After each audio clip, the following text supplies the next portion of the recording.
नमस्कार, आप देख रहे हैं किसका गढ़ छत्तीसगढ़ और मैं हूं आपके साथ प्रीति चौहान। छत्तीसगढ़ में चुनावी दहाड़ चारों तरफ से। कांग्रेस नेता राहुल गांधी छत्तीसगढ़ के बिलासपुर पहुंचे। यहां पर उन्होंने मुख्यमंत्री ग्रामीण आवास योजना की शुरुआत की। इस दौरान उन्होंने बिलासपुर में जनसभा को संबोधित करते हुए जातीय जनगणना के सवाल उठाया। राहुल गांधी ने पूछा कि प्रधानमंत्री मोदी जातिगत जनगणना से आखिर डरते क्यों हैं। राहुल गांधी ने जातिगत जनगणना को आज की जरूरत बताते हुए देश के लिए जरूरी कहा है। इसी के साथ उन्होंने अडानी का भी जिक्र किया है, जमकर सरकार पर हमला बोला। उन्होंने कहा कि बीजेपी रिमोट दबाती है और साथ ही कांग्रेस का रिमोट कंट्रोल खुद उनके पास है।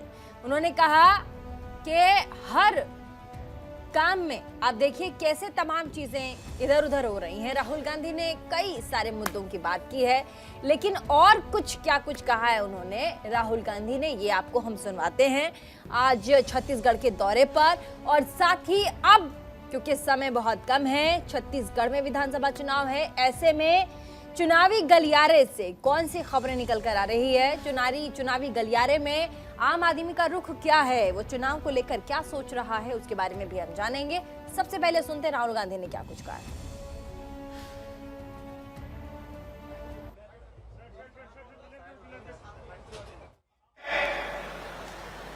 अस्पताल में जाता है, सबसे पहले एक्सरे होता है। पैर में चोट लगती है, डॉक्टर एक्सरे करवाता है, कहता है भैया देखते हैं क्या हुआ है, कैसी चोट लगी है, पैर टूटा है या नहीं टूटा है।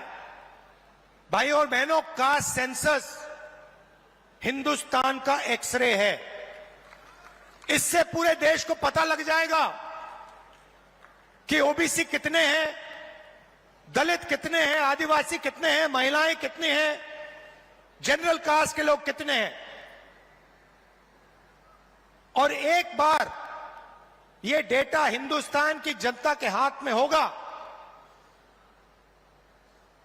तो फिर देश सब लोगों को लेकर, सब लोगों को भागीदारी देकर आगे चल पाएगा। अब मैंने ये सवाल लोकसभा में पूछा,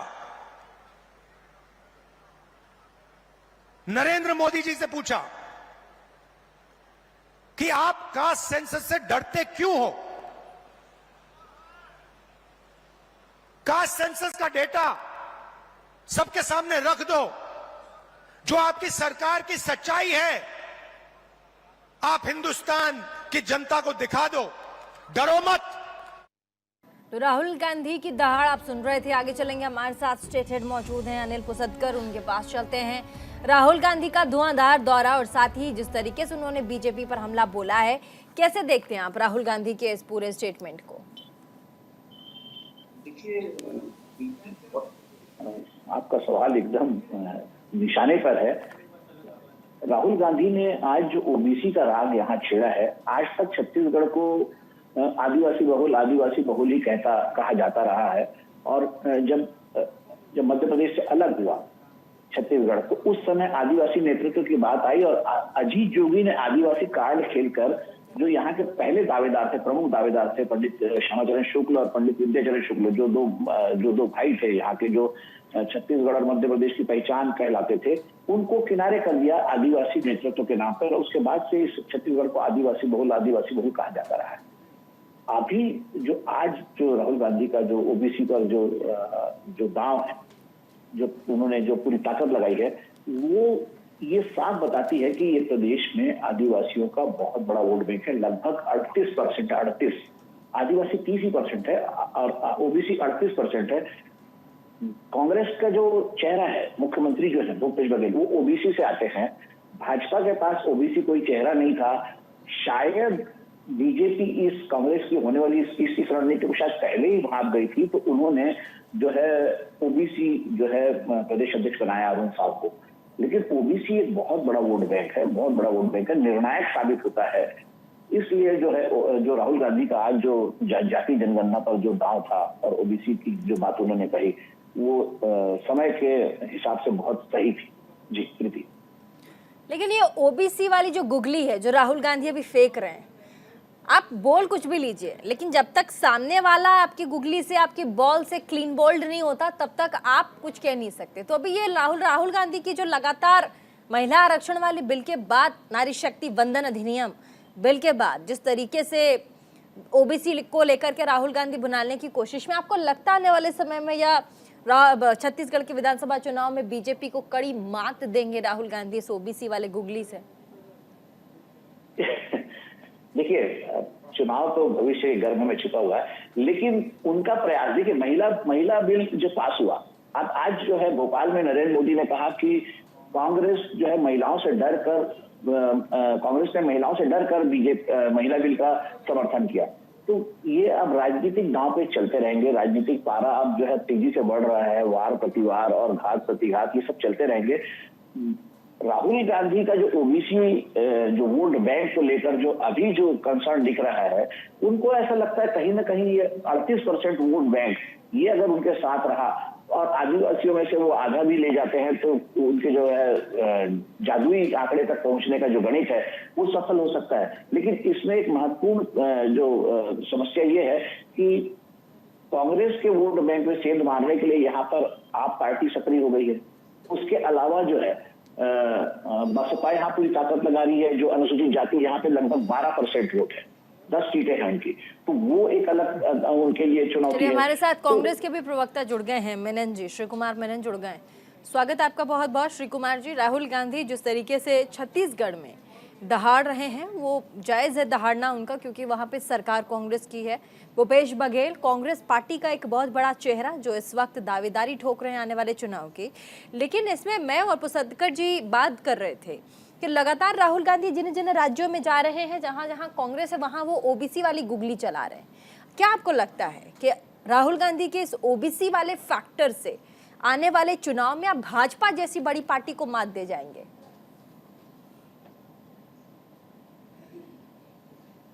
राहुल जी बात कर रहे हैं ऐसे लोगों के बारे में जो वंचित है, जिनको कहीं ना कहीं से न्याय नहीं मिला इतने दिनों में, और सिर्फ ओबीसी की बात नहीं कर रहे हैं, ओबीसी, एससी, एसटी, सभी ऐसे वर्गों की। आज के भाषण में उन्होंने सिर्फ ओबीसी का जिक्र किया, इसलिए मैंने आपसे सवाल पूछा, क्या आने वाले चुनाव में ओबीसी वाले मुद्दे को लेकर के कांग्रेस पार्टी बीजेपी जैसी बड़ी पार्टी को मात दे पाएगी?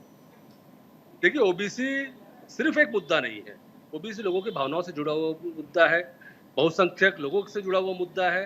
सबसे बड़ी बात यह है कि छत्तीसगढ़ के अंदर में एससी, एसटी, ओबीसी के मिलजुल के अगर संख्या आप देखेंगे तो करीब करीब ये 85-90% होते हैं। तो इस बड़ी संख्या के लोगों के साथ साथ इनके साथ जो कहीं ना कहीं भेदभाव की एक रणनीति कहीं ना कहीं रही है बीजेपी की, चाहे वो केंद्र के अंदर में हो, चाहे देश के अंदर प्रदेशों के अंदर में हो, उन बातों को लेकर कहीं ना कोई विरोध रहता है। उसी बात का विरोध करने के लिए राहुल गांधी जी ने हमेशा प्रयास किया है, संसद के अंदर और संसद के बाहर दोनों जगह इन बातों के बारे में चर्चा की गई है। और हम लोग की लड़ाई इस बात को लेकर की है, मैं बताऊंगा आपको, कि आरएसएस के अंदर में जिस प्रकार से ये बातें क्यों आ रही हैं, क्योंकि आरएसएस के अंदर आज 80 साल का आरएसएस का इतिहास है। इन 80 सालों में आप देखेंगे एक भी एससी, एसटी या ओबीसी के किसी को भी सरसंघचालक नहीं बनाया गया आज तक। आप देख लीजिए, महिला राष्ट्रपति एससी हैं, द्रौपदी मुर्मू, क्या बात कर रहे हैं आप? मैं बात कर रहा हूँ भाजपा के संगठन के बारे में, जो इनके पास सरसंघ चालक होते हैं, जो सरसंघ चालक, अरे इतना बड़ा संघ और राष्ट्रपति का पद दोनों अलग अलग है सर, और इतने बड़े पद पर राष्ट्रपति जो कि बहुत पिछड़ी दलित जाति से आती है। संघ तो पूरी राजनीति कर रही है, पूरे क्या पुसदकर जी, आप अगर आप इस कैटेगरी में देखेंगे तो राष्ट्रपति आपके पास दलित वर्ग से। पुसदकर जी देखिए, प्रीति जी देखिए, एससी, एसटी और ओबीसी से मैंने जो बात किया, आज तक संघ के प्रमुख में किस पद मिलता है? जी श्री, एक मिनट, प्रीति जी, आपका जो सवाल है वो बिल्कुल जायज है। संघ जो है वो बैक सीट पर बैठकर कार चलाता है, वो ड्राइविंग सीट पर कभी नहीं होता। ड्राइविंग सीट पर भाजपा होती है। दूसरी बात यह है, जब संघ जो है जब अस्तित्व में आया उस समय ब्राह्मण ही थे उसके साथ, तो संघ पर ब्राह्मणवाद का जो मनुवाद का जो ठप्पा लगा है वो आज तक लगा है, वो एक अलग मैटर है। लेकिन भाजपा ने तो दलित को भी बनाया। उसके पहले आप राष्ट्रपति अगर दलित है तो फिर उसके बाद कोई बात रह नहीं जाती, महिला दलित है तो फिर ये बात कहना कि वो मनुवादी है। नहीं, मैंने अभी तक नहीं बोला परिवादी ये लोग बोल रहे हैं, आम जनता बोल रही है कि पिछले कई सालों से। चलिए, राहुल जो टिकरिया भी 80 बीजेपी के पैनलिस्ट हैं, मीडिया पैनलिस्ट हैं बीजेपी के। राहुल टिकरिया, स्वागत है आपका। राहुल जी, थोड़ा देर से आप जुड़े हैं, इसीलिए आधी बातें आपने नहीं सुनी होगी। आज राहुल गांधी छत्तीसगढ़ में थे, उन्होंने बीजेपी को लेकर कई सारे सवाल दागे। उन्होंने ओबीसी का मुद्दा भी उठाया। उन्होंने कहा कि हम जनता को लेकर के सरकार चलाते हैं, हम जनतावादी सरकार चलाते हैं, हम उसमें भरोसा करते हैं। उनका सीधा सीधा ये कहना था कि आपके यहाँ यानी कि बीजेपी में रिमोट कंट्रोल सिर्फ एक ही आदमी के पास है, आप जनता को लेकर नहीं चलते। इसीलिए उन्होंने कहा कि आने वाले समय में फिर से छत्तीसगढ़ में कांग्रेस की सरकार बनेगी। क्या कहेंगे इस पर? बिल्कुल प्रीति जी, नमस्कार। पहली बात तो राहुल गांधी पिछड़ा वर्ग की बात कर रहे हैं। आज तक कांग्रेस की पार्टी ने कभी भी पिछड़ा वर्ग से कोई प्रधानमंत्री नहीं दिया, मगर आज भारतीय जनता पार्टी और नरेंद्र मोदी जी प्रधानमंत्री बने हुए हैं और ओबीसी वर्ग से आते हैं। दूसरी बात, जिस प्रकार से अभी राहुल गांधी कह रहे थे कि Bharatiya Janata party remote control से चल रही है, पूरा देश जानता है कि 70 साल से कौन सी राजनीतिक पार्टी पूरे एक घर से और एक रिमोट कंट्रोल से चल रही है। तो ये बिल्कुल सरासर गलत आरोप है। दूसरी बात, मैं आज वहाँ बिलासपुर के उनकी सभा को देख रहा था, प्रधानमंत्री आवास के विषय में जी उन्होंने कई प्रकार के आरोप लगाए। उन्होंने कहा कि इंदिरा आवास से लेकर आज उसे नाम बदलकर प्रधानमंत्री आवास कर दिया गया। कम से कम नरेंद्र मोदी जी ने अपने नाम से तो नहीं किया, बल्कि गांधी परिवार ने जितनी भी योजनाएं चलाई, चाहे इंदिरा योजना हो चाहे राजीव जी की योजना हो, मतलब नाम से योजना चलेगी। ये रिमोट कंट्रोल यहाँ पे दर्शाता है, मगर नरेंद्र मोदी जी ने उस योजना को बदला। बहुत बड़ा सवाल पूछा इन्होंने। श्री कुमार मेनन जी, एक बहुत बड़ा सवाल पूछा बीजेपी के प्रवक्ता। मैं आती हूँ आपके पास पुसदकर जी। कह रहे हैं कि हमारे यहाँ, ठीक है मैं आपको बता देती हूँ, राहुल जी का कहना है कि हम कम से कम कांग्रेस पार्टी की तरह नहीं है, जहां पर कोई भी योजना अगर हम चलाते हैं तो उसमें गांधी परिवार का नाम जोड़ देते हैं, चाहे वो इंदिरा आवास योजना हो या फिर और भी जितनी योजना हो। उन्होंने कहा कि उन योजनाओं का प्रधानमंत्री आप कर दीजिए, लेकिन आप नाम जोड़ के अपने नाम का पीआर मत कीजिए। देखिए, पीआर लेने की बात सबसे ज्यादा अगर कोई करता है या श्रेय लेता है तो मोदी जी हर कोई जानता है कि अगर वो आज कोई सी सौगात देने की बात करते हैं कि महिला बिल ला रहा हूं मैं, लेकिन उसका लाभ दूंगा मैं 6 साल बाद 2029, वो भी इंडेफिनिट है। तो ये उनकी मोदी जी की स्टाइल है। और रही बात प्रधानमंत्री केयर फंड बनाते हैं, लेकिन उसका हिसाब किताब सिर्फ वो रखते हैं, अकेले मोदी जी रखते हैं। उनके पास रहता है हिसाब किताब। कोविड के नाम पे पीएम केयर फंड बनता जरूर है, लेकिन हिसाब किताब रहता है मोदी जी के पास। तो ये कहीं ना कहीं उनका अपना तरीका है कि उनके जो हिडन एजेंडे रहते हैं उसमें वो बात करते हैं। और कांग्रेस के अंदर ऐसा नहीं है, वल्लभ भाई पटेल जी के नाम पर भी हम लोगों ने योजनाएं बनाई है, शास्त्री जी के नाम पे भी बनी है, अन्य नेताओं के नाम पर भी, तमाम लोगों के नाम पर बनी है। मनमोहन सिंह जी जब थे, मनमोहन सिंह जी ने अपने प्रयासों से बहुत जगह बहुत नई योजनाओं को लाए हैं। तो कहीं ना कहीं ऐसी बात नहीं है कि हम लोग सिर्फ गांधी नेहरू पर, और गांधी नेहरू परिवार का योगदान रहा है। नेहरू जी 9 साल जेल में थे। कोई एक नेता बता दे इनके जो कभी जेल में रहे हो। आजादी के आंदोलन में 9 साल नेहरू जी जेल में रहे हैं।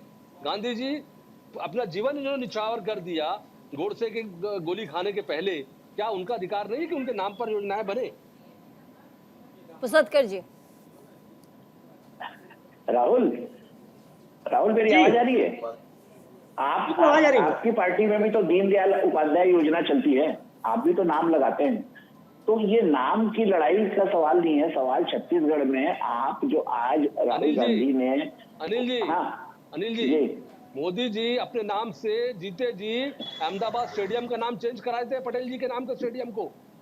तो ये कौन किसने किया है? पटेल जी के नाम से ही है वो, उनका एक नाम कॉम्प्लेक्स है। सुनिए उस पर अलग से बहस कर लेंगे। मेरा राहुल ये सवाल है, दीनदयाल उपाध्याय के नाम से आपकी पार्टी वो चलाती है, लेकिन वो सवाल यहाँ पे हम उस बात पर नहीं कर रहे। हम ये पूछ रहे हैं कि जिस तरह से ओबीसी का मुद्दा राहुल गांधी ने आज उठाया है, 38% है ओबीसी, तो और आदिवासी जो है 30%, 44% है वो सतकर जी। पूरे 44 पूरे प्रदेश में ओबीसी 44% जी। तो ये 44% अगर एक वोट बैंक आपसे फिसलता है और राहुल गांधी उसमें सेंध मारने की कोशिश करते हैं, तो फिर आपके साथ जो है चुनाव में क्या दिक्कत नहीं जाएगी? नहीं, बिल्कुल अनिल जी, ओबीसी वर्ग को लेकर गेम खेल रहे हैं, मगर जनता भी छत्तीसगढ़ में कई प्रकार के वादे करके गए और कई ऐसे जुमले करके गए जिसको जनता समझ रही है और जनता को किस प्रकार से छावा मिला है छत्तीसगढ़ की जनता भी समझ रही है। तो जाहिर सी बात है उनकी किसी भी बात पर छत्तीसगढ़ की जनता नहीं आने वाली। छत्तीसगढ़ की जो ओबीसी वर्ग है वो बिल्कुल भारतीय जनता पार्टी के साथ में इस बार चलेगी, क्योंकि एक प्रमुख पद प्रधानमंत्री जी ओबीसी के रूप में छत्तीसगढ़ के लिए एक रोल मॉडल है, पर देश के लिए रोल मॉडल है, क्योंकि कभी भी कांग्रेस की पार्टी भूपेश बघेल भी तो ओबीसी के हैं। भूपेश बघेल भी तो ओबीसी के हैं। बिल्कुल बिल्कुल। देखिए आज हमारे प्रदेश अध्यक्ष जी भी ओबीसी वर्ग से हैं और सांसद है बिलासपुर के, ऐसा कुछ भी नहीं है। ओबीसी वर्ग के साथ उनके भी मजबूत नेता है, तो हमारे पास भी मजबूत नेता है और एक मजबूती के साथ में अरुण साहू जी आज खड़े हुए हैं और प्रदेश में भारतीय जनता पार्टी का नेतृत्व कर रहे हैं। जी बोलिए पुसदकर जी। देखिए पिछली बार आपसे ना केवल ओबीसी फिसला था बल्कि आदिवासी वर्ग में फिसल गया था, जो पिछले 3 चुनाव में भाजपा को तगड़ी जीत दी थी, हैट्रिक लगाई थी भाजपा ने। आपके साथ ना केवल वो आदिवासी सीटें फिसली थी बल्कि ओबीसी मूल सीटें भी फिसल गई थी। तो आप ये मत बताइए कि हमारे साथ जो है बड़ा नाम है, ये नाम है। आप ये बताइए कि आप अपने वोट बैंक को सहेज के कैसे रखेंगे, क्योंकि जिस हिसाब से आज राहुल गांधी जो बिलासपुर में गरजे हैं और जिस हिसाब से उन्होंने जो क्लेम किया है ओबीसी के हितैषी होने का, तो इसका आपको काउंटर करना है। बिल्कुल अनिल जी, जिस प्रकार से भारतीय जनता पार्टी के विषय में आपने कहा कि 2018 में 3 साल से जो वर्ग आपके साथ में था वो खिसक गया। मैं आपको बता दूं आखिर में वर्ग खिसका क्यों। सबसे बड़ा विषय था इनका घोषणा पत्र और हमारी एंटी इनकम्बेंसी। 36 बिंदु के इनके घोषणा पत्र थे, जिनमें से 22 बिंदु ऐसे हैं जिनको अभी तक इन्होंने छुआ नहीं। चाहे 95 लाख मातृशक्तियों को छूने वाला शराबबंदी का विषय हो, चाहे 10 लाख कर्मचारियों का मामला हो, चाहे 55 लाख युवाओं के सामने छलावा का मामला हो। आज किसी परीक्षाओं पर युवाओं का विश्वास नहीं रहा, तो जाहिर सी बात है वो छलावे पे अब जनता नहीं आने वाली। घोषणा पत्र जो इनके थे 36 बिंदु के, उसके चक्कर में छत्तीसगढ़ की जनता छली गई और आज छत्तीसगढ़ की जनता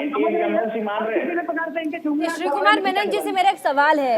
छत्तीसगढ़ में कोल माफिया एक बहुत बड़ा मुद्दा है जिस पर कई बार सवाल उठे हैं, कई बार रिपोर्टें भी आई हैं, राज्य सरकार को कई बार सवाल उनसे पूछा गया। इस वाले मुद्दे पर कैसे निपटेंगे आप, क्योंकि बीजेपी भी ये सवाल अब उठा रही है। प्रीति जी, पहले तो मैं हमारे मित्र साथी के जवाब दे दूं। इन्होंने जो बात करी ओबीसी की बात है, 15 साल इस छत्तीसगढ़ को कौन चलाया? रमन सिंह जी, बृजमोहन अग्रवाल जी, राजेश मूणत जी, गौरीशंकर अग्रवाल जी, प्रेम प्रकाश पांडे जी, शिवरतन शर्मा जी, इन लोगों ने चलाया है ना। तो कहीं ना कहीं ओबीसी वर्ग को इस बात की समझ है, इस बात की अंदाज लगता है कि क्या चीजें कैसे चलाई गई है 15 साल। और रही बात आपने जो बात की है कोल की बात, कोल आज पूरे देश के अंदर जानता है कि चाहे वो विदेश से मंगाने वाला कोल का मामला हो, चाहे देश के कोल के एक्सट्रैक्शन का मामला हो, अडानी जी के सिवाय कोई भी इस देश के अंदर कोल का काम नहीं कर रहा है। ट्रेनें अगर लेट हो रही है तो अडानी जी के कारण लेट हो रही है, क्योंकि उनकी मालगाड़ियों को, जिसमें अडानी कोल को जो माइंस की जो ट्रेन माफिया जाते हैं, मेनन जी माफिया की बात हो रही है, माफिया की बात हो रही है। तो सबसे बड़े देश के माफिया तो यही है, अडानी जी हैं। पूरे देश का कोल माफिया उन्हीं को कहा जाता है। ऑस्ट्रेलिया से कोल मंगाते हैं और बात करते हैं सभी बिजली विभागों को कि वो अडानी जी का कोल खरीदे। जी अरे श्री कुमार जी, अनिल जी, कोल के मामले में गिरफ्तारियां यहाँ हुई है, ईडी ने गिरफ्तार किया है, चाहे सूर्यकांत तिवारी हो, चाहे और भी बहुत सारे अफसर हो। तो कोल का एक जो टैक्स था उस पर गिरफ्तारियां हुई, उस पर क्या कहना है आपका? उस दाल से कैसे निकलेंगे आप? देखिए, हर कोई जानता है कि सूर्यकांत तिवारी जिनका नाम आप ले रहे हैं, वो सूर्यकांत तिवारी जी किनसे जुड़े थे, इनका ट्रांसपोर्टेशन का काम वो करते थे। वो अडानी जी के ही कोल का ट्रांसपोर्टेशन करते थे सालों साल से। तो आपकी सरकार क्या कर रही थी? तो आपकी सरकार क्या कर रही थी? आपकी सरकार है, अरे बताइए, सूबे के मुख्यमंत्री बैठे हैं, अगर उनको आपको पता भी है तो आप कार्यवाही नहीं कर रहे हैं, और आप उल्टा दूसरे पर आरोप लगा रहे हैं। पुसदकर जी, क्या ये स्टेटमेंट जस्टिफिकेशन है? आप खुद ही बताइए। आप सूबे में मुख्यमंत्री की पोस्ट पर, अगर ये माफिया वर्ग काम कर रहा है तो क्या आपको नहीं लगता कि सरकार को इसमें एक्शन लेना चाहिए?